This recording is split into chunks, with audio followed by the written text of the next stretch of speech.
and testifying for a law. So we're going to be following that, hopefully have some of their comments coming up tonight, 5 and 6 here in Fox 9 News.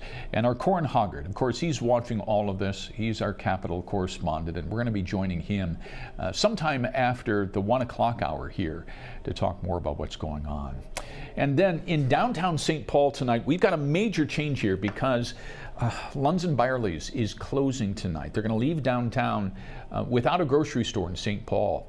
And the store is saying this is all because of staffing, financial problems, and some crime issues that they've had. They're all played a part in their decision. St. Paul officials say that they are now working to bring a new grocery store to that location. Lunds & Byerly's is also planning to leave behind their supplies, and that's key because the city really hopes that this will give a future grocery store a leg up if they can get established there.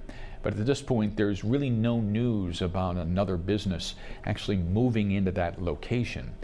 The Lunds & Byerly's in downtown St. Paul, that closes at 6 o'clock tonight, so just a couple of hours away.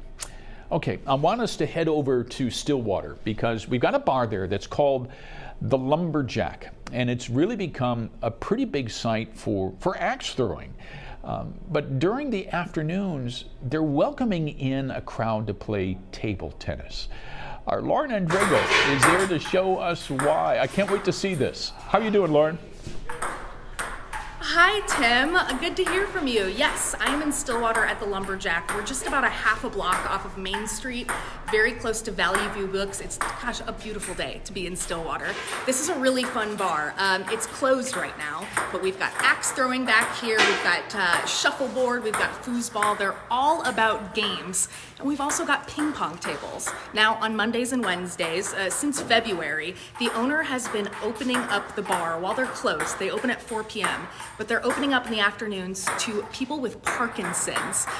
It's a very unique sort of collaboration here. And to tell me more about it, I want to introduce you to John. He's a member of this group, and I just ruined his game by talking to him. Hello. Hello. Very nice to meet you today, and nice to meet this group. Tell me a little bit about what's going on here. Tell me about this group.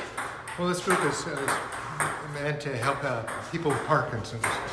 And so one of the things you want to do is get active and practice your reflexes, your strength, your activity. And so this is ping pong is a good way to do that sort of thing. Can you tell me a little bit about your journey with Parkinson's? Well, I discovered it about 2.5 years ago. My wife could see some symptoms and identify what was going on, and I was diagnosed. But since then, you learned how to take care of yourself, and being active is one of the primary ways of doing it. Very cool. And like you see on your T-shirt, John, yes. You guys started in a boxing group. A lot of these people who are playing table tennis here started with boxing. There's a program called Rock Steady Boxing, and we have a chapter here. It's actually, at least national, I know it's all around the country, but we get together and they have a routine of using boxing moves, hitting the speed bag, the heavy bag, doing other exercises, again, trying to get in shape, extend our range of movement, and improve your general health. Very cool. And maybe a little more dexterity skills when it comes to table tennis. You guys have all been here playing since February. One, have you noticed your skills improving? And two, can you just tell me a little bit about what specifically table tennis is good for? Oh, I'm not sure. My skills have definitely improved. I can return the ball. We actually can volley. One of the things we're doing is we're not just competing and trying to win a game. We're actually spend some time trying to volley and maintain. So instead of trying to beat each other, we want to see how many times can we hit the ball back and forth without missing. That's it, that you have control, speed and power, and the skills to make things happen. Very awesome. So you're doing some drills too. Drills, yes. Practice bouncing the ball and keeping it under control. So learn some skills. Yes. Yeah, I could learn some skills from you. I've been watching you. Your skills are very impressive, both of you. It seems like you've built quite a community here. This group is pretty tight-knit. Yes, it is. Not everybody does the Rock Steady Boxing. A lot of them do, so we know each other from more than one place. And everybody's very friendly. We had 14 people here on Monday. playing ping pong Amazing. and trying to figure out how to manage 4 tables seems like a lot until you have 14 players. Very true. Very true. Well, John, I'm going to let you get back to your game. John Neathammer, thank you so much for letting me disrupt the game. Get back to it. Nice to meet you. I want to reintroduce you to Sarah Jesperson. She owns the Lumberjack. Hello. You also might remember her from the snow sculpting competition, which was happening basically just across the street at Lowell Park. Sarah, how did this all get started? You know, during our first open house, we were playing ping pong, and someone mentioned to me, it was a friend from United Way, that this was really good for Parkinson's. So I took a deep dive, and I knew it was good for us, like hand-eye coordination and helping us slow the process of aging that naturally happens. I had no idea how beneficial it was for Parkinson's. And so once I learned, I figured I'm open during the day. Like, no one's here. Why would I not open the doors and get them to come inside? Well, that's very amazing, because I know there are a lot of bars that are just staying empty during the afternoon. Not all bar owners think about what can I do with this space. You said you were reaching out to doctors' offices and trying to find a community of people with Parkinson's who might benefit from this space. Yeah. Well, you know that I guess I knew that there was the Rock Steady boxing program. And once I started talking to people, everyone knew someone who had Parkinson's who could benefit, and it was just like a snowball effect. And it's more fun for me, honestly, being here with this group that are super nice and engaging, and everybody's here with purpose. And also, they just want to have fun. Yeah. And I just want to have fun, and so we're having fun together. Yeah, and they found such a community of people who know exactly what they're going through and what something like ping pong can do for them. You said also your staff is having fun getting involved. Yes. Oh, we're the ball chasers. So we get our squats in, and it's just kind of a fun chase, but also getting to know all the people in the program. I really loved every participant, and we're just getting started, and so I know that there's a lot more in store and a lot more that we can all learn from each other, so it's cool multi-generational play. I love that. You kind of got your hand in a little bit of everything here in Stillwater. I try. Tell me about the Lumberjack and what makes it special. This is a really fun place to be. Thank you. You know, we started out throwing axes and loved it, and over time I wanted to figure out some more games that were very accessible, repeat, that families could play. And we also wanted to create some more affordable experiences. So this transformation in the last year has given us the opportunity to offer more. We do unlimited gameplay, so families come, all different age groups come together and they can play together. And for us, it's unplugging and playing. Yeah. And it's a whole different sort of engagement when your phones are away, your hands are busy, your eyes are up. I love it. It's one of my favorite things. That is so true. Just to get your hands off your devices and do something with somebody is so beneficial for everybody. I also want to have you tell this really fun story. So the last time we talked to Sarah here on All Day was during the snow sculpting championships happening in Stillwater. You guys welcomed over a dozen teams from different countries. And you said sometimes there's a language barrier. Some teams didn't speak English, but they all knew table tennis. Every single one. So we had these awkward moments around the table staring at each other, nodding, talking louder, thinking that somehow would bridge the barrier. And then I grabbed a paddle and I walked up to them and I just pointed. And everybody nodded and we started playing, and it didn't matter what language, everybody knew how to play. And it was giggles and high fives, and you just know that competitive, and it wasn't really like cutthroat. Right. It was more like, we're just having fun. We're having fun. Yeah. And we can speak this language of games. This is so awesome. So we're I don't know if you can hear it, Tim, but we are surrounded by ping pong players right now. You're opening up the spot Mondays and Wednesdays at 1 p.m. Can anyone come join? If they let me know first. I like to make sure we have enough numbers and rotations, and we play other games too, just to make sure that no one's standing around. Right. Yes. Yeah, you got the foosball table. We saw. Yes, for 8. So 8 people might play that while 8 people rotate in, and we try to do some skill building so that there's always something to be doing while they're here. Very cool. Sarah, thank you so much for your time. Appreciate it as always. You guys coming. All right, Tim, the Lumberjack, open here in Stillwater, right off of Main Street. If you're not a ping pong player, from what I know, you know, we're desk buddies. I think you might be an axe thrower. So I think you got to come check this spot out. I tell you what, so much to love about all of this, but a quick question, and if I can, and I know Sarah has kind of disappeared behind you, but since they're open during the noon hour, I would assume that the kitchen is open as well, that people coming in to play ping pong could also eat there? Well, actually, the bar opens at 4 p.m. So that Okay. is why we're opening it up to ping pong. We're closed right now, which is great. So they've got the whole bar to themselves, but it does open at 4, just in time to come get a late lunch, early dinner, happy hour. They'll welcome you over here. Yeah. And you've got so many players there behind you right now. She said, 14 people on Monday? Turn around and just count the number of ping pong tables that they have there for us. How many do they have set up? We've got 4 ping pong tables, Okay. so that's what they said. So you can, if you do 4 doubles games, you could hypothetically get 16 ping pong players playing at once back there. So much fun. There's room for some fun. Yeah, all right. Yeah. Lauren Andreo coming to us from the Lumberjack in downtown Stillwater with the opening and opportunities that they have with ping pong for those people who are on their recovery journeys from Parkinson's disease to get that eye-hand coordination and everything else going on. Great little story. And by the way, Lauren does this all by herself. She's literally holding up a selfie stick with her cell phone, doing all of this on the fly there. So we deeply appreciate that. Her arms, I think, is probably getting a little tired right now. But yeah, all of that produced from her iPhone there at the Lumberjack. So we deeply appreciate the effort. Okay, I want to clue you in on one of the things we're going to be going to hear yet this afternoon on Fox 9 all day. Governor Walz and state leaders are going to be gathering to talk about Minnesota's response now to avian flu. In fact, you're looking at a live look right now at the governor's reception room in the Capitol, where he's expected any moment now, within the next 5 to 10 minutes, to come out and talk about this response. So until the governor comes out, we're going to take a short little break, and we'll come right back. You're watching Fox 9 all day, streaming live to you on the Fox local app and fox9.com.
You're watching Fox 9 all day.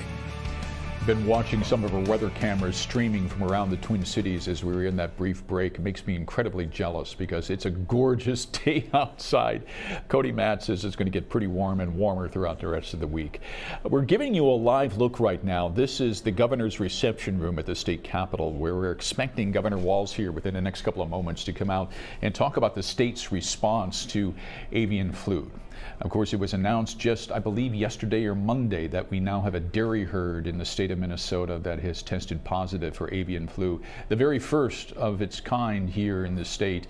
And the governor is going to talk about the response going forward, in addition to some of the supplemental budgeting he wants to do now in response to the flu outbreak. And of course, that always means spending more state money. So we're keeping an eye on this, and we will take it to you the moment that the governor comes into the reception room to start that news conference. Until then, I want to bring in our executive producer here, Ryan Rablin. Let's talk about something really fun at the moment, and that's sports. We got the opening of the baseball season. And this is such an this is a big day, and I don't care whether you're a baseball fan or a huge Twins fan or not, because opening day of the baseball season, at least to me, is so symbolic of the start of summer. It is, and I want to talk about opening day. You know I do, but we got to get back to the governor because Governor Walz has just taken. With you, I want to thank Commissioner Peterson for being here. You're going to hear from State Veterinarian Dr. Hafes. You're going to hear from epidemiologists, and this is a combination of the Department of Agriculture, Board of Animal Health, and Department of Health. And then you're going to see this bipartisan group of agricultural leaders up here: Senator Westrom. We may be joined by Senator Putnam and Rep. Anderson and Hansen. In a very not just bipartisan, nonpartisan tradition in Minnesota around agriculture, protecting agriculture, and making sure that Minnesota is on the front end of the work around, specifically today, on H5N1, or highly pathogenic avian influenza. And as the situation in Minnesota this week, you saw, and you'll hear more from the experts on this, a positive test in a dairy herd. And then as we're moving closer to our migratory birds as they start to move here in the spring, I think, and Dr. Hafes will tell you this, I think either this week or next week, we are going to be deemed, ironically enough, free of avian influenza, but that is going to be short-lived because of the nature of this. The good news on this is through the work of the experts in this state, collaboration with the United States Department of Agriculture, and the incredible support we've received from the legislature, able to have the most robust and, I would say, effective monitoring and ability to contain of probably any of the states. And this is going to become more challenging as we move forward. So you're going to see some of these issues come up as we've released some budget numbers. There's a really great program that the legislature's put together, which is our emergency fund that sets over at about $4 million in the Department of Agriculture to be able to deal with some of these things. And then the USDA with helping on some of the indemnity for as we start to depopulate some of these flocks as avian influenza increases. And so it's a tough time to be in agriculture right now. It's tough in Minnesota. We've gone from droughts to floods. We have avian influenza. We have trade uncertainties that play a role in this. I think the one consistent piece of this is that our producers know and the people of Minnesota know there is a unified front around biosecurity and protection of our agricultural business and the health of Minnesotans that is still very strong. And so I'm grateful for that. I'm going to let the experts dig into a little bit to tell you where we're at on this, what to expect, and some of the things that the public may be curious about, whether it's drinking milk or the things that they care about. The experts will help you with that. We'll hear from all these folks up here, and then we'll take any questions at the end. With that, Commissioner of Minnesota Department of Agriculture, Tom Peterson. Thank you again, Tom Peterson, Commissioner for the Minnesota Department of Agriculture. And as the governor said, this week we announced our first positive H5N1 in a dairy herd in Stearns County. Oddly enough, my Facebook memories told me that it was 3 years ago today that we had the first case as avian influenza returned in the spring of 2022. And it had been previously here in 2015, I think almost to the week that we had it then. So this is not something that the state is not unfamiliar in working with, and I want to highlight that unfortunately or fortunately Minnesota is very well prepared in dealing with this because of what we went through in 2022 when we had over 100 cases in that spring. And then the virus, as you've seen over the years, has changed. And I think the spring of 23 we had 2 cases, but then we got hit pretty hard in the fall. And then, as you saw this last summer, we saw it in dairy cattle in central Minnesota mostly, but around the state. And we were able to move through that at that time. And so, but as the governor said, we've continued to watch that. We have not had any poultry cases in enough time that we would be declared Friday as being free of HPAI. I want to say, though, as the governor said, we're watching the migration very closely. I live on a river, and my anxiety level goes very high when I see the swans and the geese and everything that are returning at this time. And so we can watch that. We also work with the Department of Health about wastewater detections, and we've seen HPAI detected in wastewater. So we know the virus is circulating. It's just at what strength and where as we look forward. I also just want to emphasize, too, that partnership piece is very critical between the Department of Health, the Board of Animal Health, the USDA, the different agencies in Minnesota, whether that's Fish and Wildlife Service, Veterinarian Services, the FSA, and then the University of Minnesota is also a very key partner in this, whether that's Extension working with the producers, and then the labs doing the testing for us on the virus. I also want to emphasize that pasteurized milk is safe to drink. The USDA and the FDA have been testing that, and the routine surveillance has not found any danger to the public in pasteurized milk and properly cooked meat too as well. A couple other things I just want to mention that I think are important is working with the USDA, as the governor said. We have a new USDA secretary, a change of administration. I was in Washington, D.C. 3 weeks ago where Secretary Rollins rolled out a 5-point plan. At the top of that plan is biosecurity. That's something that we've been working very hard on with the department and the board and the USDA for quite a while, securing audits. Some of you may have seen a bill that the legislators, actually, Senator Putnam's not here. Oh, he is here, all right. But that he championed and others was a bill to help farmers install lasers, or turkey lasers, as we affectionately call them. Very proactive approaches that we've taken to secure those buildings. I also want to mention, the governor said, a stressful time in agriculture for farmers. I think that, farmers, if you think about turkey or dairy, but, keeping in mind for dairy farmers, this isn't always fatal. They're going to see a loss of production. They're not going to normally see mortalities, but for those turkey farmers that are in close proximity, and remember, Minnesota is #1 in turkey production, Tori, and we're in the top 10 in dairy production. And so our issue is where a lot of our dairy cows are, a lot of our poultry is, and being #1 in turkey, and that's why we make this, a big case. And so working with the USDA, Secretary Rollins came out with a 5-point plan. That is, tops on the list is biosecurity, but also contains things as vaccine development, which is something that our administration has supported. That research and development of vaccines has to be a tool in the toolbox.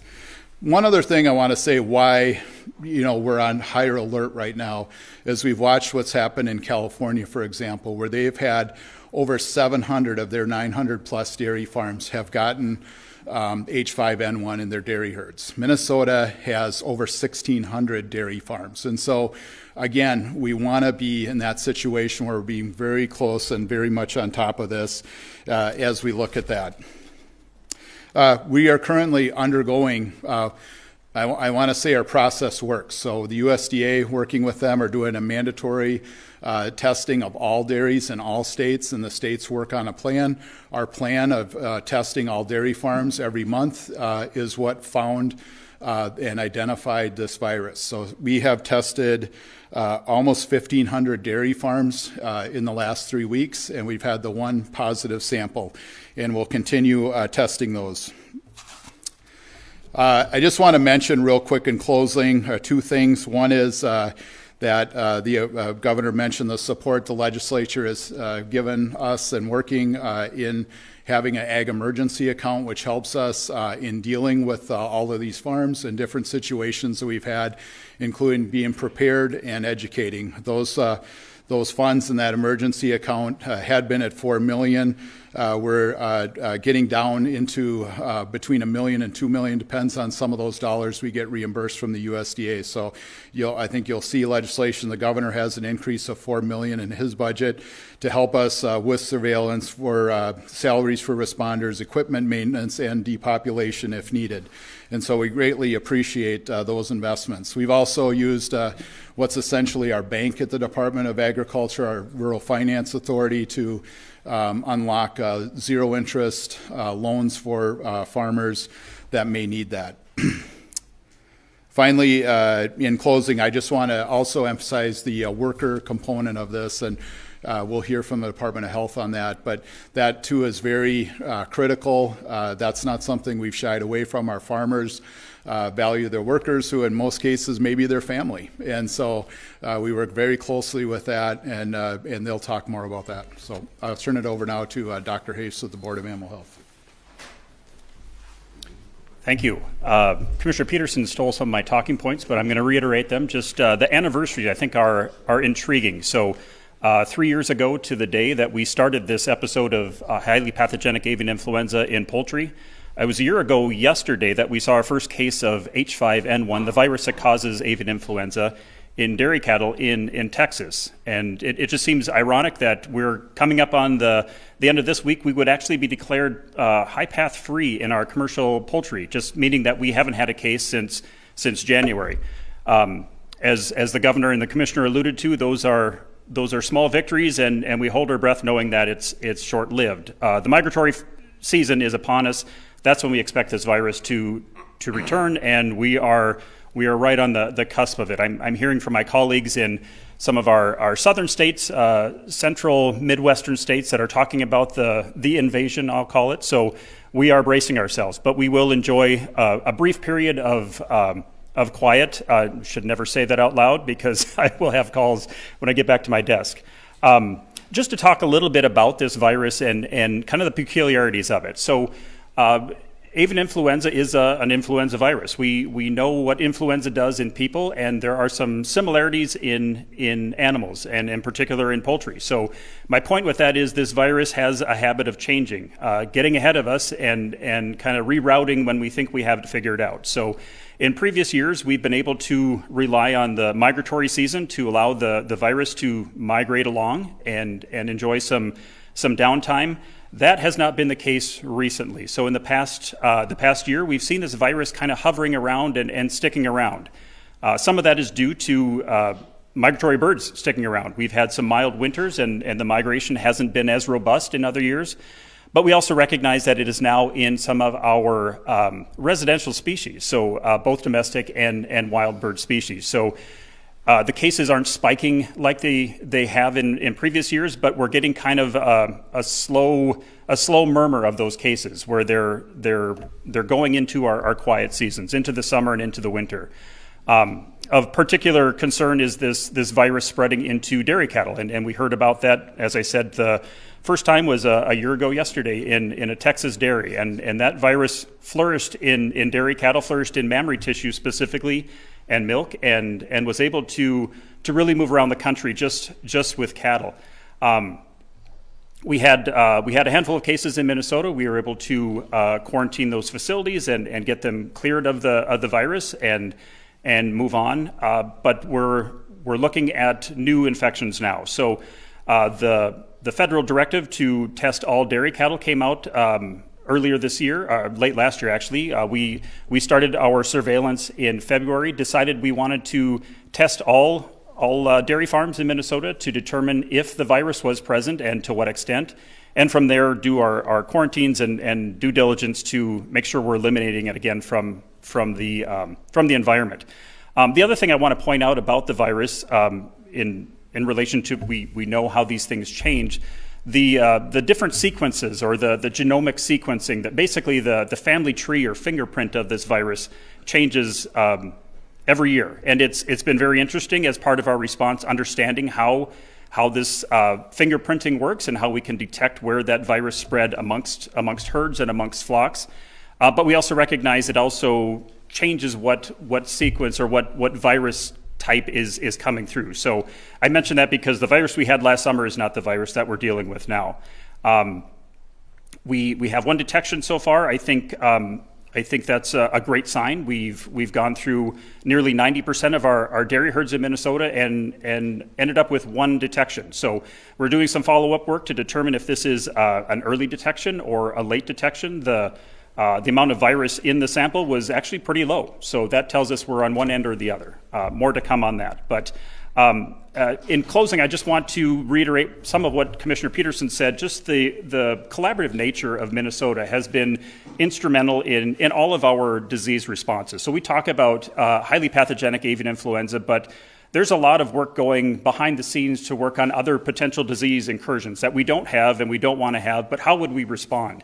It wouldn't happen without collaboration with all of our state agencies. So Department of Agriculture, Department of Health, the DNR, the diagnostic lab at the University of Minnesota, and also our local USDA partners, just really approaching this with the One Health approach, understanding that disease in one species affects us all. It affects industries, it affects the food chain, so we work very collaboratively together to make sure that we are keeping tabs on everyone and everything. So I just want to thank everyone who's been involved in that, and I will turn it over to our Department of Health. We won't do a proactive statement from health, but we're here to answer your question. You have some specifics on that. What I think I do now, as you heard this, no small piece of this is the experts in the legislature and the 4 leaders who are with us. I would invite them up if there's anything they'd like to share that hasn't been. So. Thank you, Governor. Hi, my name is Representative Paul Anderson. I'm a farmer. I live in west central Minnesota. And I've said a lot before that Minnesota is a powerhouse in agricultural production. We grow a lot of turkeys in the state, a lot of chickens, and milk a lot of cows here in Minnesota. And I'm confident that we've been through this before, going all the way back to 2015, that we have the personnel and the agencies and the financial wherewithal to deal with any situation that comes up. It's been my pledge on the House Ag Committee that we fully fund the Board of Animal Health, give them the tools they need to work in this situation as things evolve as the virus changes or whatever. But very confident that we have the people in place and they do a great job. And just want to say thank you, and thank you all for coming too, because you got to get the word out there as well that our products are safe and that we do a good job, a great job. In the agricultural production area, and just thank you for the job you do. Thanks. Senator Westrom.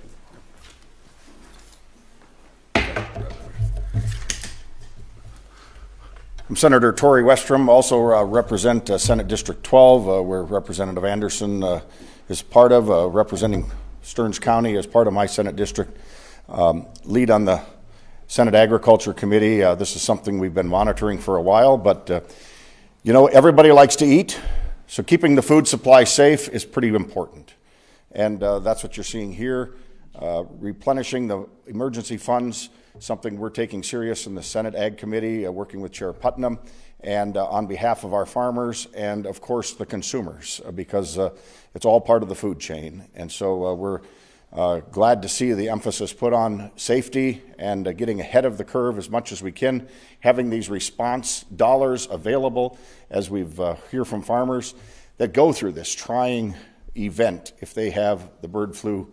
We've heard from some farmers in my district and across the state, and it's a heart-wrenching story when they discover this issue. Of course, the transition of the new transfer to dairy cattle is another new concern for farmers. Of course, not as devastating as the turkey or chicken barns, but certainly a concern, and we want to be ahead of it, and that's why you're hearing us talk about this and trying to get the word out for the consumers on behalf of the state of Minnesota. Thank you.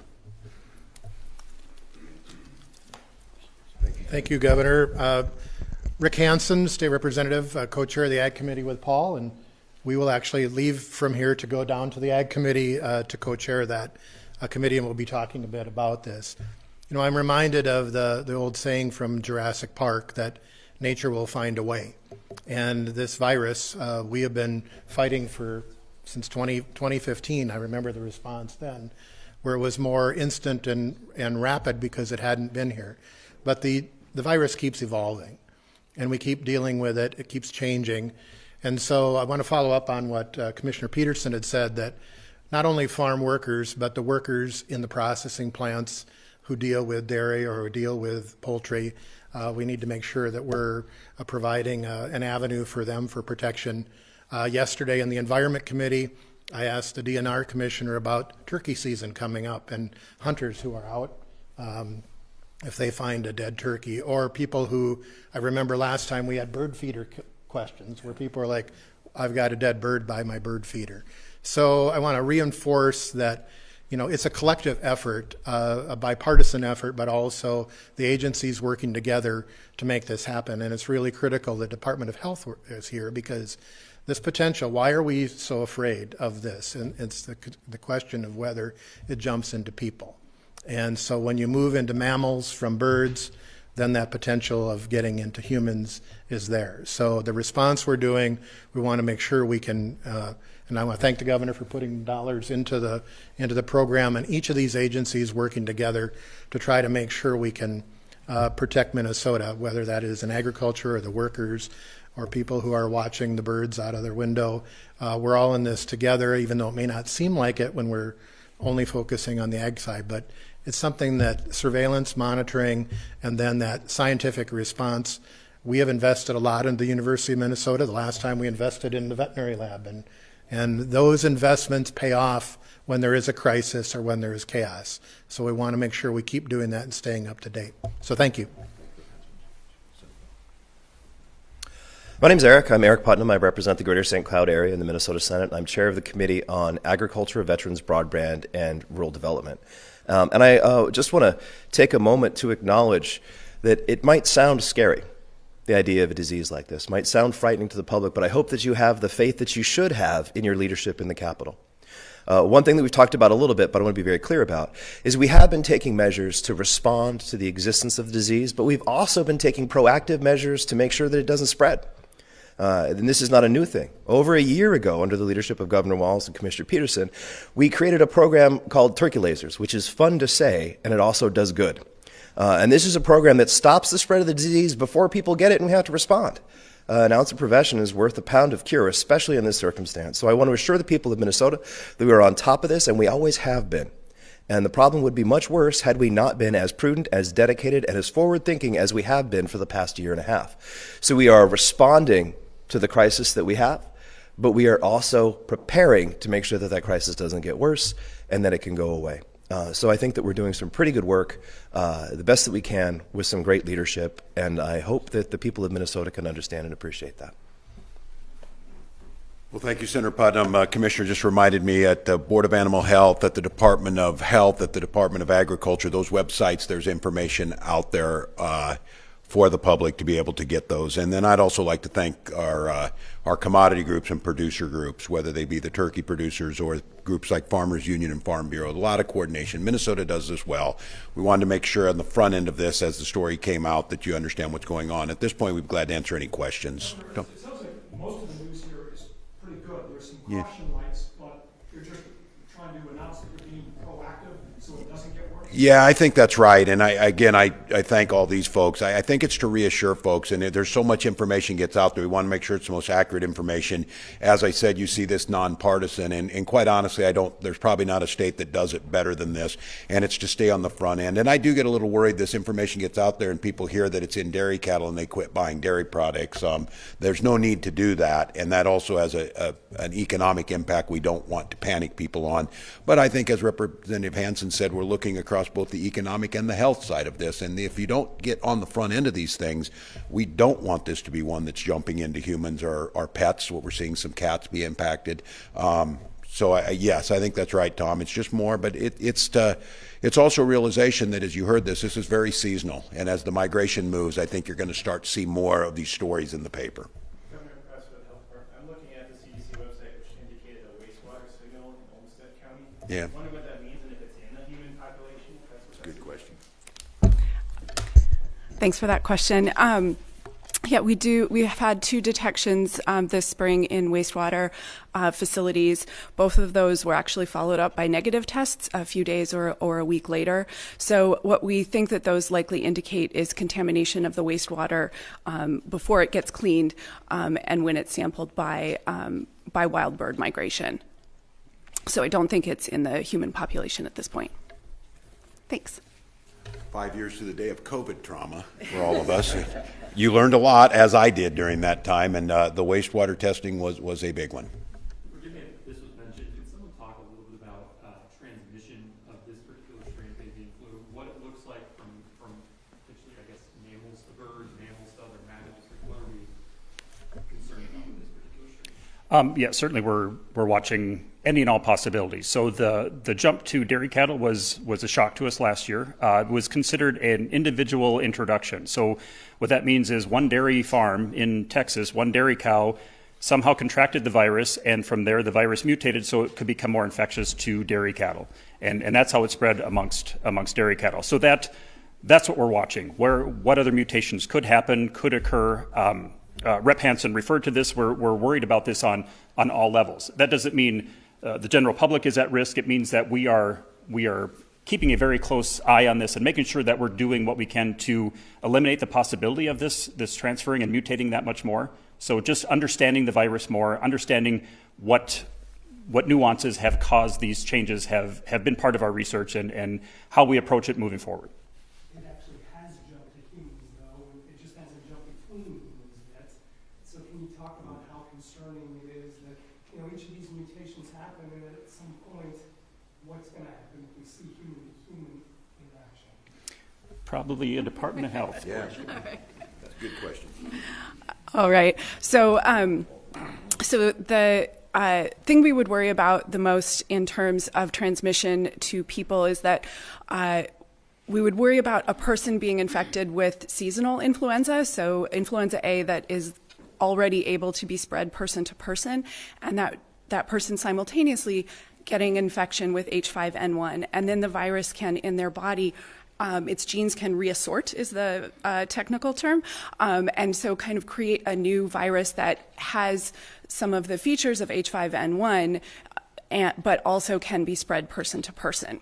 So that's why vaccination for seasonal influenza among the general public and in particular farm workers is really important. Yeah, so at this point, I don't believe there's any reason to be vaccinating people from that stockpile. They do have a stockpile, and they're working on making it bigger so that if it becomes needed, it's available. It's also not that accurate at this point, right? Because it's from earlier strains. It is, I believe, from earlier strains, but I think they have done the research and they know that it would be effective against this particular H5N1. Would it be effective against, say, you mentioned if it were merged with influenza virus, create a new virus with the vaccine still be? Yeah, I believe so, because they are both going to be influenza A viruses, so there's a lot of ways to classify influenza viruses, but they would both be influenza A, so the vaccines would be effective. What would be the sign that things are ratcheting up to a more alarming concern right now? What are you looking for? So I think there's 2 things you could think about. One would be work being done at the CDC in terms of genomic sequencing and looking for changes in the virus that would make it spread person to person more easily. And the second would be part of the routine surveillance influenza work that is already being done at MDH and looking for an increase in influenza cases in places or at times we shouldn't expect to be seeing those.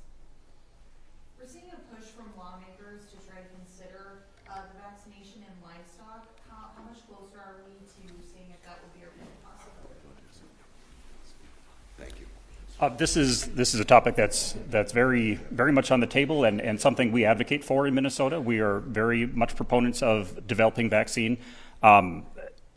The point is getting the right vaccine to the right species and making sure it's effective. So there are research trials going on to develop an effective vaccine. It's a little bit of a national conversation. So there's issues with vaccinating, what it does with foreign trade. So other countries don't necessarily want vaccinated product, and we're trying to have some conversations and explain the safety and the reason for doing that. So currently we do have vaccine pilots being researched in the United States, and if they become available, Minnesota will be advocating for vaccinating.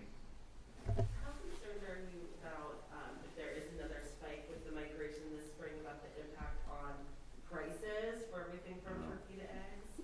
That's good. Good question.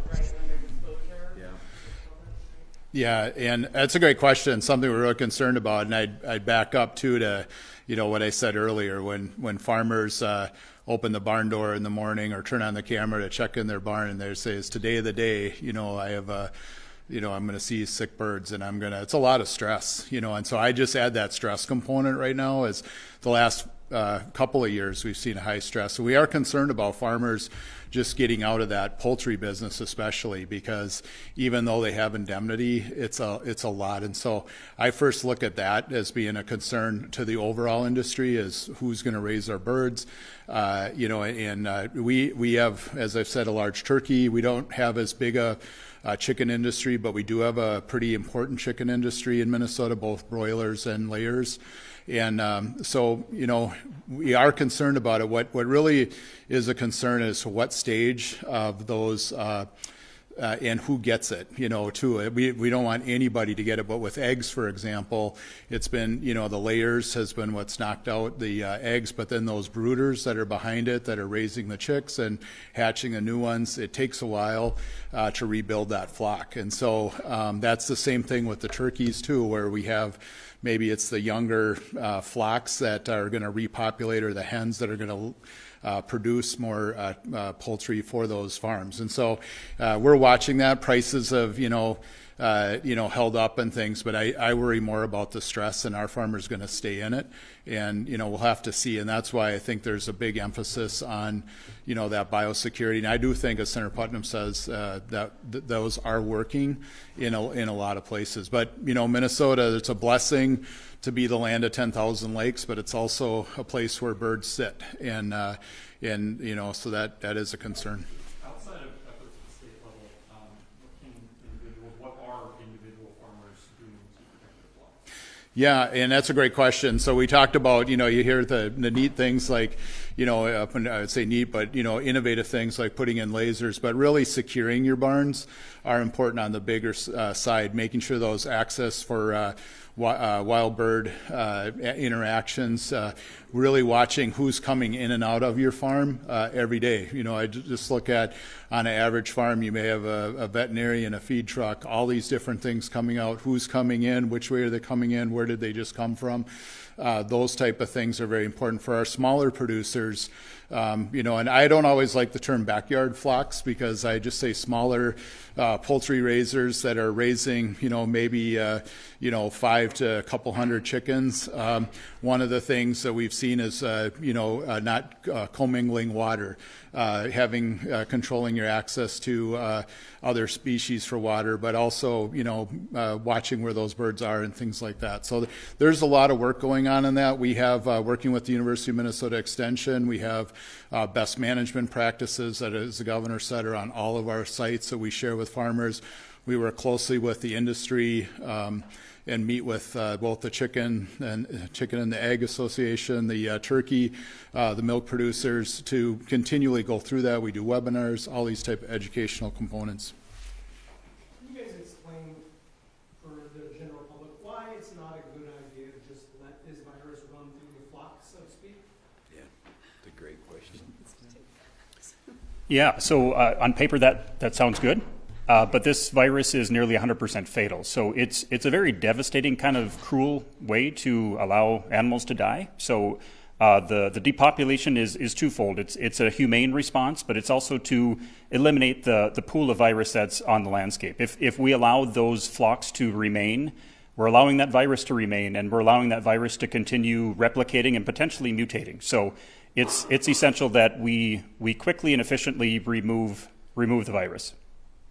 That's a great question. I would just say there's some misinformation out there of people who don't think that's the way to go, and I'm blaming egg prices on depopulation, and the two just are not while they may be connected to the total volume of birds, this is the way that the science protects it. So, well, we're grateful on this. I'll be glad to take some after these folks are dismissed, except for Representative Hansen, who will answer all the hard questions.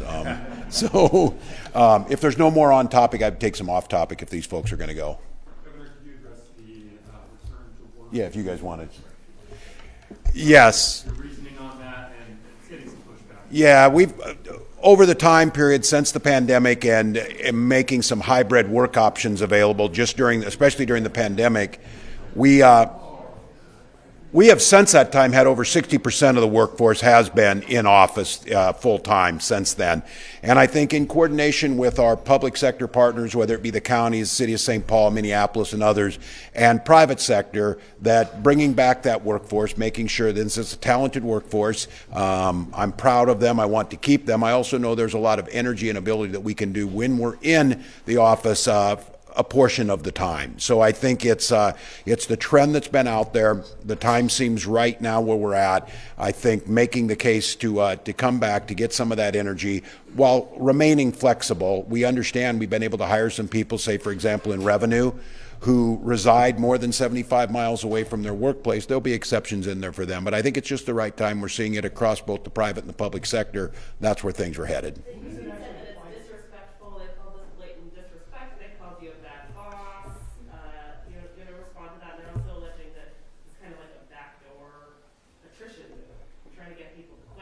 Oh, I do not want anyone to quit. I understand that workforce is tight. These are talented people. I want to keep them.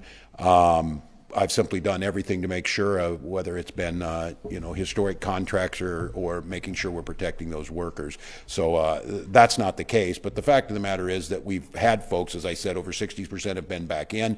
Those folks have been back. We've got the opportunity to bring these people back into office. I think there's a lot. Look, you call it old school or whatever, but it is certainly the practice of across the public and non-private and private sector, the energy that comes with being back in the office, the things that we gain together. And just to be candid, I'm concerned with one of the things I have. It's not backdoor attrition, it's front door attrition for me. Is we lose most of our people in the first 6 months, and I'm pretty convinced it's because they don't get into the culture, they don't get the mentorship you would normally get in a work environment, and we think this is a better way to keep them on.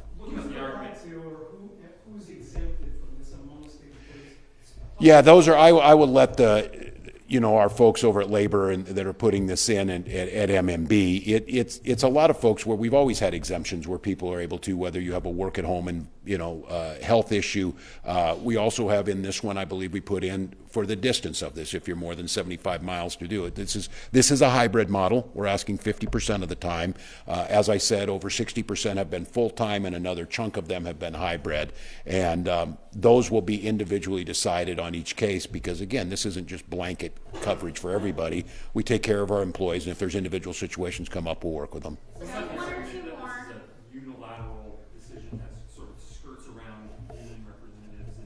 Oh yeah, look, I'm a union member, but I'm also the state's chief executive, and just like others, I have to make decisions of a workforce of about 40,000 people. About 25,000 of them have been in office the whole time. The others have been in some form of hybrid, and at the end of the day, I work closely with them. I value their right to collectively bargain. These types of decisions I have to make on certain things, just much like we do on some of the others. So I'll continue to work with them. I understand the frustration on this. If there's some folks that in this it works, but again, I'm saying we're going to work with you on it. It's a 50% return, which is again pretty much where folks are at, and I'll continue to make sure that the state of Minnesota is an employer of choice, a great place where people want to work, and I want to keep them. I want to do everything possible, and I'll advocate this spring for operating adjustments in my budget that allows us to keep this talented workforce. What's the enforcement mechanism so that people actually do That's this? the management of each of the agencies, and then they do the management of the day-to-day, just like attendance and things that are happening. You work with that. That will come out in each one. And look, these are all different. We've got from snowplow drivers to epidemiologists to CPAs to marine biologists, and they all work on different paces. Those are done individually. I don't micromanage that. The expectation is, though, that we'll get our workforce back in the office 50% of the time, hybrid. And as I said again, each situation is an individual. You work with your bosses, just like any of you do when you have situations come up. Yeah, sure. The State Compensation Council has a draft recommendation to give you a significant raise along with other executive officers. Will you you accept another raise? No. No, I will not, but I will say this about this. That State Compensation Council was put together because, going back to a segue from our last conference, folks who are serving in public service, they don't expect to get rich, but they should be fairly compensated. And to get people to do these jobs, you have to make sure that we at least have some type of parity with the private sector. And we put a compensation council together so it would be removed from the politics. These folks would make a recommendation of what should be, and then they would put it into play. And I think it's appropriate. I think what they come up with is the numbers that I support for others.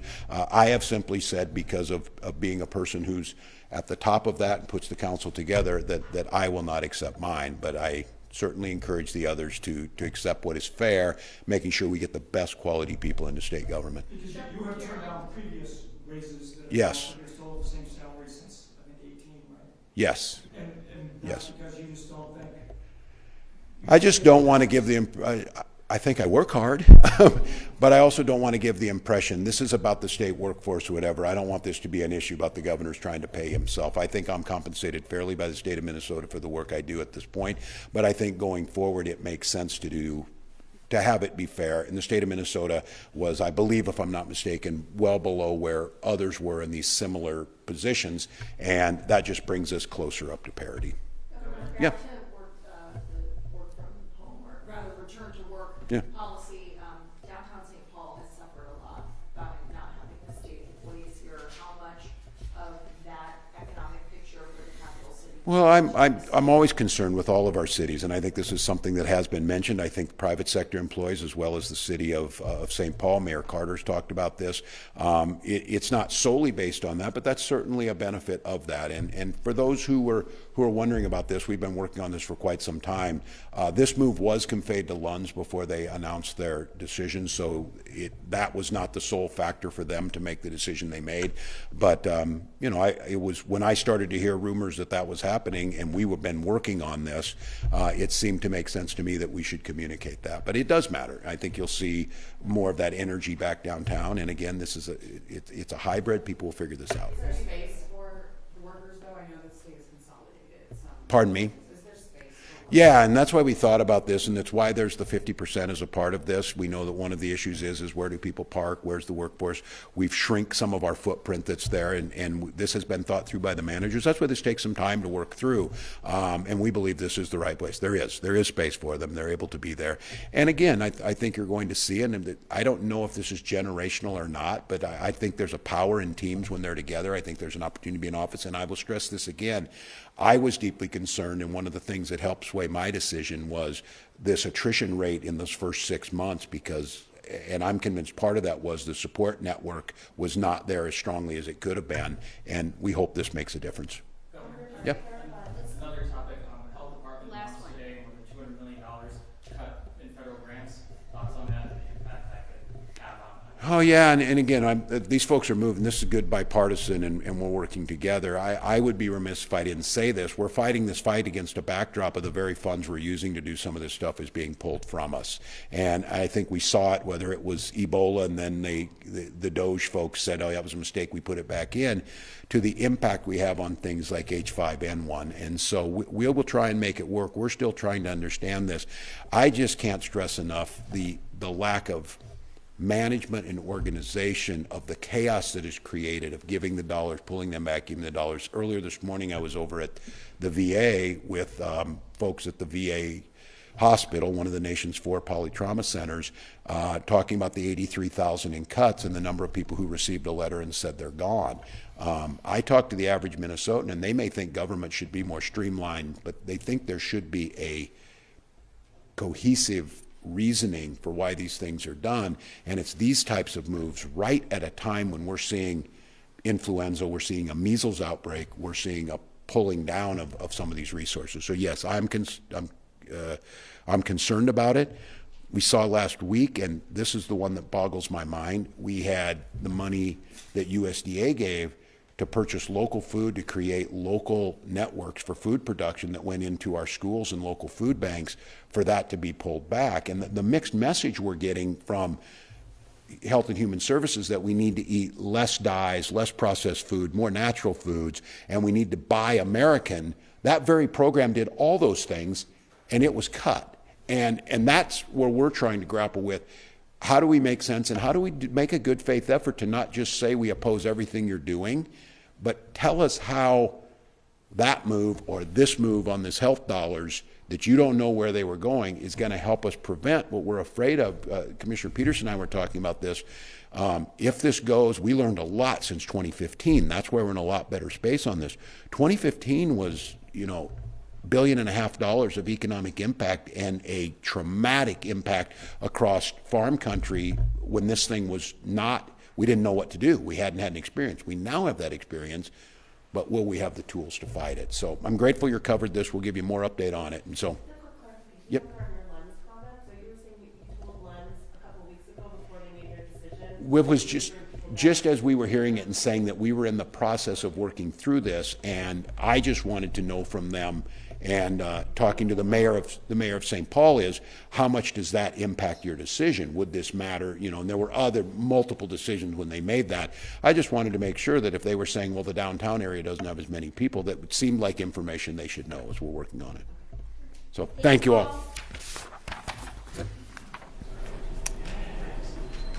There you go. You've just been listening to Governor Tim Walz for about the last half hour now in a wide-ranging news conference from the governor's reception room at the state capitol, talking about everything from avian flu to his new order that came out just about 24 hours ago now, where he is now ordering state employees to return to the office for at least half of the year, a big decision that consumed a lot of time there toward the end of the news conference. And the governor basically saying, quote, the trend is out there. The time is right for them to come back. And he said he's not so much worried about the back end, that people actually leave their jobs because of this. He's been concerned about the front end, as he characterized it, saying that the state is an employer, just like a lot of other corporations out there, that they lose 60% of their people in the first 6 months because they think they can't attach to the culture and get to know people. And this is in one way to start to address that. But the large portion of this was getting in front of what state officials expect will be an avian flu outbreak or a bird flu outbreak. So far, there is just one reported case at the moment in a dairy herd in Stearns County. But here's the thing. They're holding this news conference today in what is truly the third anniversary of the last big outbreak here in this state. Last week, it was reported that there was an outbreak in a dairy herd in Stearns County, and the Ag Secretary, Commissioner, I should say, Tom Peterson, said that they have now, we've got 1,600 dairy farms in the state of Minnesota, and the state Board of Animal Health has been, for the past 3 weeks, they have been testing dairy herds across the state, and during that routine testing in the past 3 weeks, they discovered this herd in Stearns County. Now, Dr. Brian Hofs, who's the Executive Director of the Board of Animal Health, is saying that the detection rates, the level in their test with this herd was very low. And what they don't know at this point, did they catch the flu at the back end of its infection, or did they catch it at the front end of this infection? And they're still trying to do more diagnostics on the data that they have in those samples to figure out where that flu is at. But what they're really worried about, more than anything else, is that the migratory season is just starting, and they're seeing outbreaks in other states south of us now, and they're worried that it's eventually going to get here. In fact, Tom Peterson, the Commissioner of Agriculture, who lives along a river, and he said, look, I'm watching the migration very closely. This is a quote. And he says, my anxiety level goes very high when I see these ducks and geese start to migrate. So they know that this may be an issue, and they're trying to get in front of it right now. In fact, he just met with the brand new U.S. Agriculture Secretary, Commissioner, in Washington, D.C. 2 weeks ago, with a lot of the farmers in the region here, outlining their plan to address avian flu. It was a 5-point plan. At the very top of that plan is biohazard rules and procedures. Second on that plan is the development of vaccines, which you're still in the process of doing. So they just want to let and reassure the public that they are very aware, they are on top of this. All of the planning and what we've learned collectively since the very first outbreak in 2015 has now put the state in a much better position to respond to that this time around. And part of the reason why they had this today is they want to reassure the public, especially with dairy products, that they are safe. Governor Walz, in fact, saying that they're worried about humans. He's a little worried that people will hear that the dairy cattle are infected and they stop buying dairy products. And he said, we just don't want people to do that. The dairy products are safe, they're pasteurized by the time they get to the grocery store. And one final thing here, and I don't know if you caught this, if you're just joining us, perhaps you didn't, but the Department of Health is also more broadly worried about infections and how this could mutate. And part of the scenario that they're really worried about is if someone who already has influenza A, right, and we've had a high outbreak of flu so far this year in the state of Minnesota, if someone is infected with influenza A, okay, so they have the flu, and then they're exposed to the avian flu, which is H5N1, what happens if those two mutate in the human body and then it becomes spreadable to other humans? And that's what they're concerned about at this point, and they're raising the alarm again and asking the public that if you do not already have that influenza A virus, that you please, or a vaccine rather, that you get that vaccine and protect yourself in the long run. All right? So that's a kind of a summation of the last half hour from the governor's reception area. We're going to take a quick break, and we're going to come back with more on Fox 9 all day here in a moment.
What a gorgeous day outside in Minnesota. We've been watching some of our tower cameras here during the break.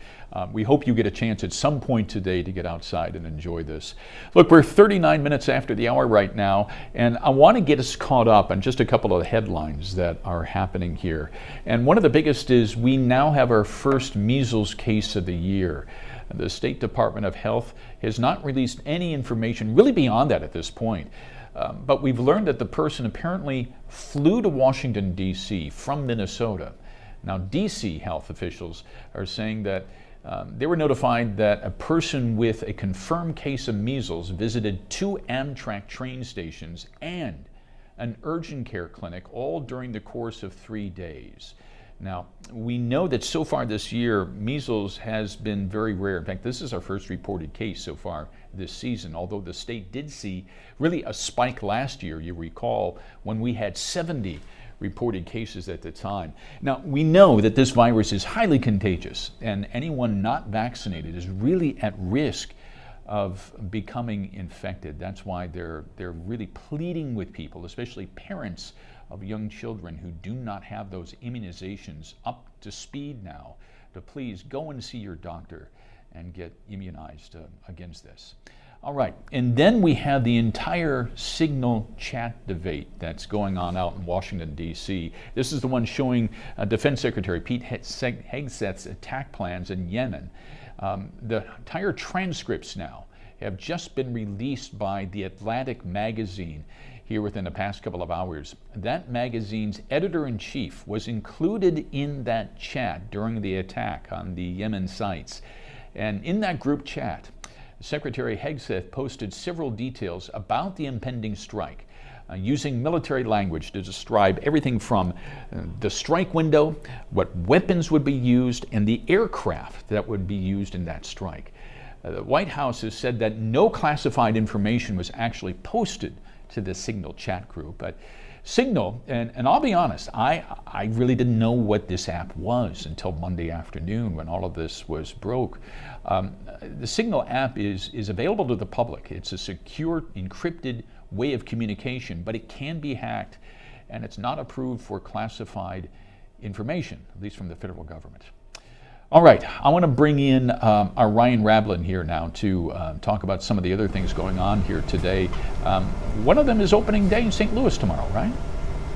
Well, one of them is opening day in St. Louis, and we're going to hope to touch base with our Jim Rich, who's in St. Louis for opening day. But before that, I want to touch on just some kind of breaking news that came out of the White House press conference, the daily briefing today, where we now expect that President Trump will announce tariffs on auto imports. This is something he has talked about. He kind of delayed them, but it looks like that announcement is going to come tomorrow. The White House is hoping that the tariffs on autos will help kind of boost domestic manufacturing, but some of these plants, even if they do have domestic plants here, rely on parts from Mexico and Canada. So it would be kind of interesting to see what the ripple effect that will come out of that, but we should hopefully learn more from President Trump tomorrow afternoon. So that's kind of the latest that came out of the White House. And I remember the last time this happened, Ryan, we have some parts distributors here in the Twin Cities area that this was in danger of crippling them last time. And so this is going to be interesting to see how this all develops, because this is, of course, we know that auto building and the auto industry is responsible for a lot of jobs in our U.S. economy, whether it's you're directly manufacturing the autos itself or the parts that go to them. So it's a very widespread industry in this country.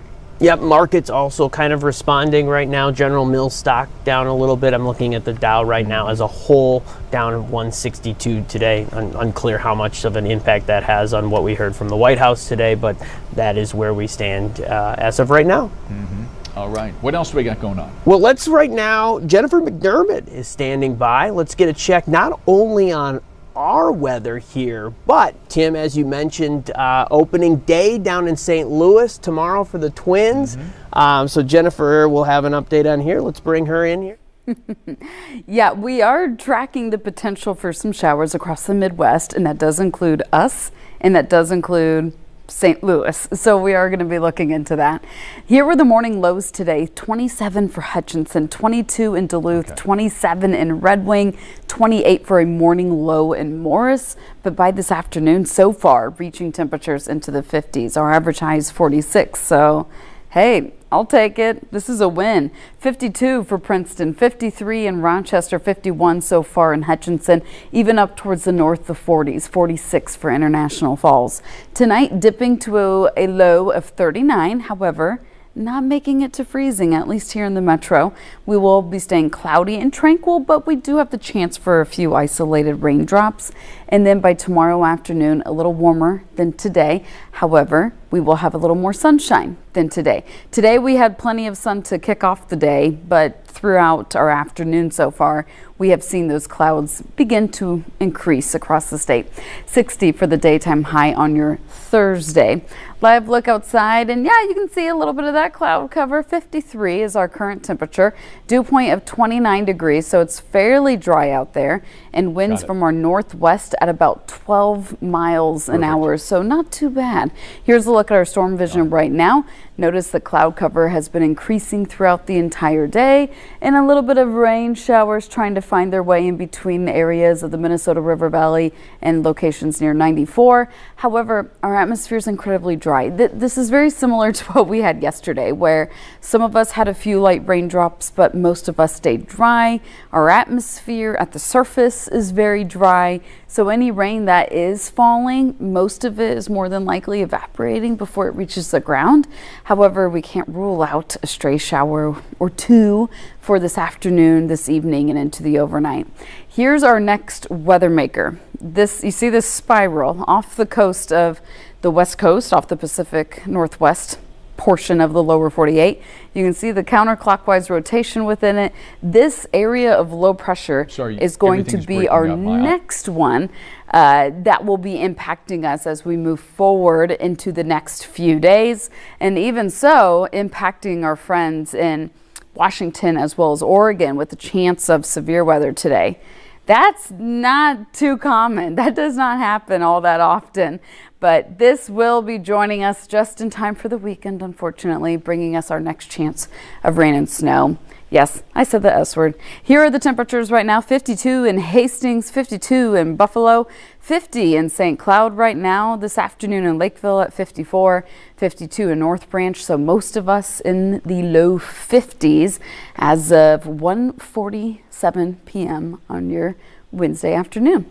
Temperatures across the state. 52 in Mankato, 45 in Ely, 43 in Alexandria, further over towards western Wisconsin, staying in the mid to low 50s. Winds coming in from our northwest, anywhere from 5 to 15 miles an hour, so not too bad, a nice little welcome breeze.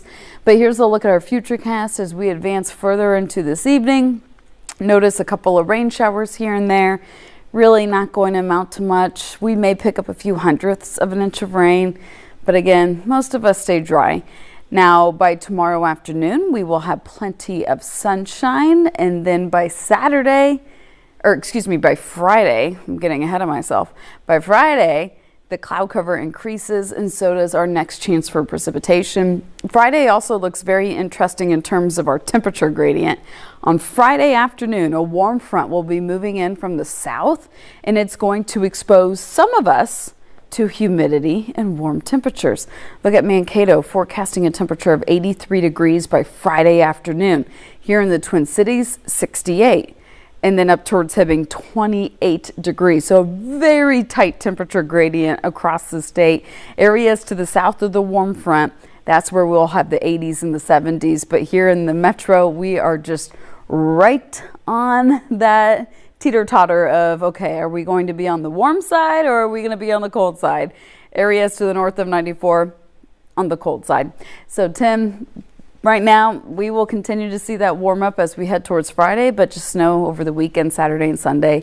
It's looking a little more messy. What I can't believe is the disparities here.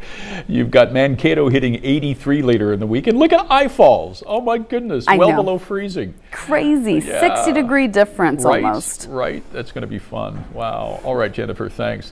Hey, I want to toss it over to our Rob Olson. He's having an extremely fun day because he's already a boy of summer out at Target Field talking about some brand new technology to bring people inside the gates for our opening day, which is still pretty much a week away, but it's kind of indicative of how the fan experience continues to change when you go to Target Field. Hello, Rob, you there? Rob? Yeah. Oh, there Can you he hear me is. now? Yeah, I got Great. you now. How are you doing? Good. It's not just indicative of fan experiences, it's indicative of technology changing rapidly everywhere we go. You know, just with our phones, over how many years has it been that we went from entering a Right. passcode to using our fingerprint to now facial ID to unlock a phone, and those elements obviously being added to a lot of different experiences. You know, Disney entered the park via fingerprint and then facial recognition or facial ID. So now it's Major League Baseball, and they started doing this 2 years ago with a pilot program in Philadelphia, expanded it last season, and now we're expanding it more, including at Target Field. So this morning we got to see it in action and try it out ourselves too. It's called Go Ahead Entry, and it basically uses facial awareness technology in lieu of a ticket to let you just basically walk right in. There's still going to be somebody there confirming that you know who you are and how many tickets that you've got on your account, but it eases up having to stop and scan your ticket or scan your digital ticket on your phone. And it's pretty interesting. So they let us do it where if you've got to have the MLB ballpark app, and you sign up there and you know, do a facial, take a picture essentially, and then it's connected by a code to the tickets that are then on your account in the app. And so if you're opting for this, and it's an opt-in, opt-out anytime you want, basically it allows you to go in much, much faster. And it's what they said in what the ballparks where they've used it, been trying it out. It started again with Philly last season. It expanded up to 7. Now they're adding 3 more, including Target Field. It has raised the speed of admission in those gates by I think they said it was 140 some percent. I have to go back and look at my notes here, but significantly quicker than the gates where they're not doing that. And they said so far about a little over, you know, over 10% of the entries at the parks that have it are using this. So it's rapidly gaining use. Obviously, not everybody's doing it. People have concerns about it. But Tim, it's really interesting how much quicker you just get right in. So are you signed up to do this? Have you put this on your app yet? Yeah, because, you know, as part of the test today, you know, they sent us an email, you know, or put our email accounts into this system. So, yeah, and then they gave us a dummy ticket. And what's interesting is I was standing near the camera system as we're waiting for, they had staff, you know, to go through to do it. And the camera kept identifying me, even though I was, you know, kind of on the edge of it. And then my ticket was used. And so then you can't go in again. So you'd have to reset it. So that's something that's interesting too, is that once it identifies you and it says how many tickets are connected. So it'd be 1 ticket, other people 4, 5, 6 tickets. So there's still an attendant there, a gate attendant, who, if you're coming in with a group, but they're all connected to your account, it'll say how many people, and then, you know, they'll make sure that's the number of people that are with you. So yeah, then you have to reset it, because the next time when I tried to go in and it had already been used, it said, please see gate attendant. So it doesn't allow you to then use this more than once per ticket, per game. The other interesting thing here too, because, you know, obviously, Tim, this brings up concerns of, you know, data privacy. They don't store any photos. And I said, well, how does that work? Because I had to scan, you know, like you do with your phone, take a picture of yourself. And they said that it takes that picture but converts it into a code. It basically uses, you know, measurements, key measurements, to create a digital file. It doesn't store the picture. And then the picture, the camera on the entry is also then creating the same sort of digital algorithmic code file that it matches against the file. So it said it doesn't store photos in any way, shape, or form. So it'll be interesting to see how many people adopt this.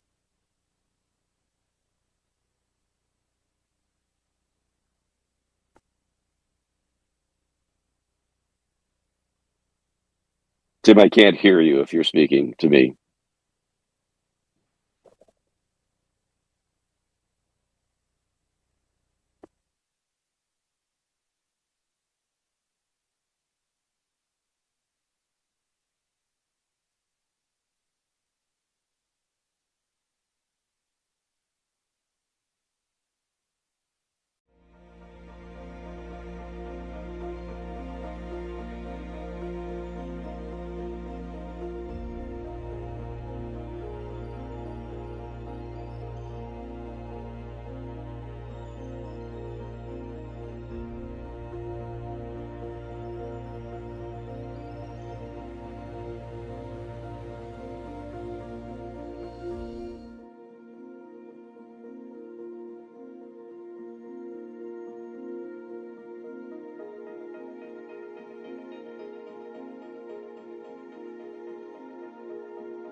Welcome back to All Day Live.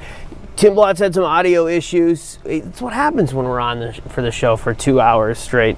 So Mike died, but we're okay. We're bringing this show in for a landing here. We talked about opening day. We talked about maybe some showers in the St. Louis area, so hopefully that won't impact the game tomorrow. But Twins and Cardinals set for opening day tomorrow. It'll be Pablo Lopez on the mound for the Twins, facing his former teammate, Sonny Gray, who pitched with the Twins just a couple seasons ago. It'd be nice to have baseball back. Thank you, everyone, for watching All Day Live. We're going to be back tomorrow, same time at noon. Tim Blotz will be here again, so we will see you again. Enjoy this nice day.